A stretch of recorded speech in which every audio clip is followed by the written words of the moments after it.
Hello. It's Tidbits from the Love Notes. Yeah. Well, one thing I want to say as I get started. I want to say that we have a puzzle tray here, and I talked to you about that before. That it's a great way to bring neighbors together and friends come in and do a puzzle. And so I wanted to bring more kids into it more when they come. So we got the lion and her cubs, and we went down from 500 or 1,000 pieces to 100 pieces, so that maybe the kids would be more excited, and they are, about doing a few pieces. And so we have the lioness and her cubs. Yeah, so I wanted to share that, and it's a great thing for bringing community together, and we do them all the time. We just keep getting more puzzles and enjoying them, and then passing them on to other people so they can do it.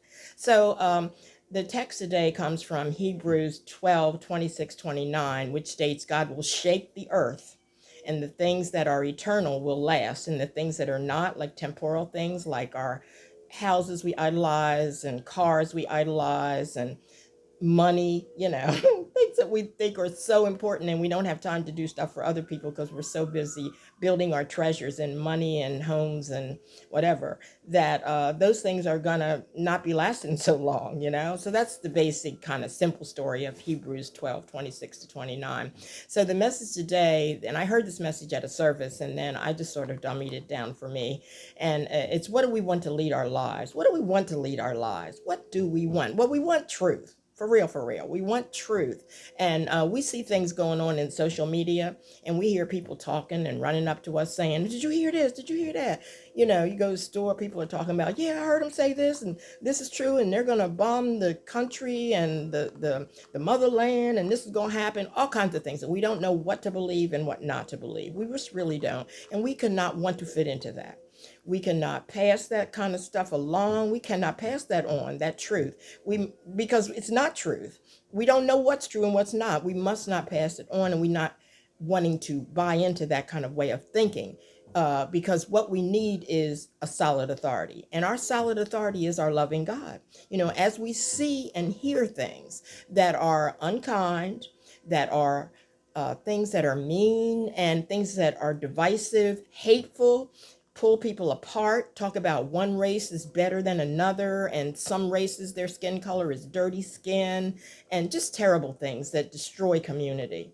Because people start believing things that they hear, and they're not true. They're just things to distract and turn our heads all around and get us all confused. And so we need that.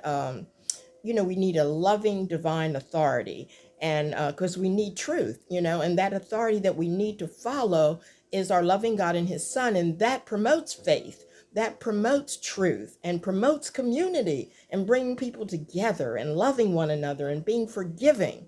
And this is what has to lead our lives. This is where truth is. Now, if we settle into untruth and passing all this mess around that's not true, like hate and unforgiveness, and we settle into that kind of temporary way, because it's temporary, we got to put we can't do it. We got to really not do that. We got to put our faith and our ways into our loving God. That's what I'm trying to stress, because God's ways can't be shaken. And the ways of hate and unforgiveness, when we settle into that, it's going to, like Hebrews 12 says, it's going to be taken down. It's not going to go on but so long. And so we have to rely on the right things, and believe in the right things, the good things that will not be shaken. And because God, our loving God, is supporting and lifting up our souls, we that believe in him.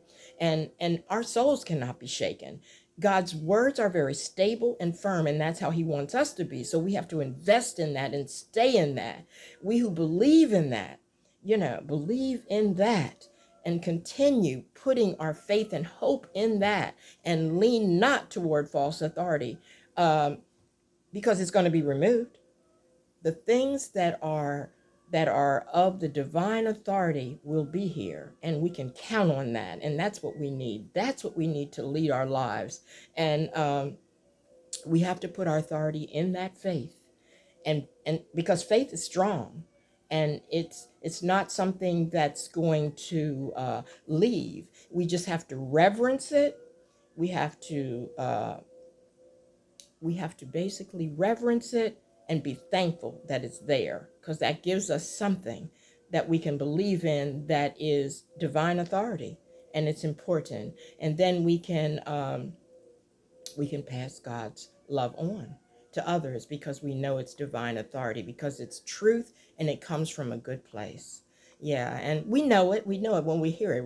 If we hear things like, all of you are dirty people and everybody's fighting against each other and killing and destroying, we know that's not right. We know it. So we have to lean toward what we know is right. So I'm so glad I got a chance to share with you. If you get a chance, get some puzzles. You can even get them at the thrift store. You can order, and to bring people together. Don't spread evil things around that you hear that you don't know if they're true. If you want to talk about something, and you can always do some research to find out, something's really authentic. But I'm saying just settle into the great authority of our loving God. Stay healthy, exercise. And I want to say this too. I had a visit today by somebody who stopped by, and they said, "Oh, you look nice," and then they said, "Well, let me tell you, you've been telling me how you exercise." And now I got up. They said, "I never go outside and walk around, and I don't really exercise, but because you do and you're 100 years old, I exercise today." And I said, "Good job. You don't have to do it every day. You can do it." I have a son that's a physical therapist, and he says do it, every 3 days is adequate, so I'm just saying, work that temple so you can help others, because you can't do anything if you're not strong. So that's eating healthy, whole grains, lots of fruits and vegetables, anything healthy you can get, and read things before you eat it. Not too much sugar, salt, and saturated fat. You don't need all that. You just need pure food, and be invested in it, and then pass it on to others. Yeah, so I'm so glad we got a chance to share today. May love, and we'll be sharing again soon. We love you. Bye bye.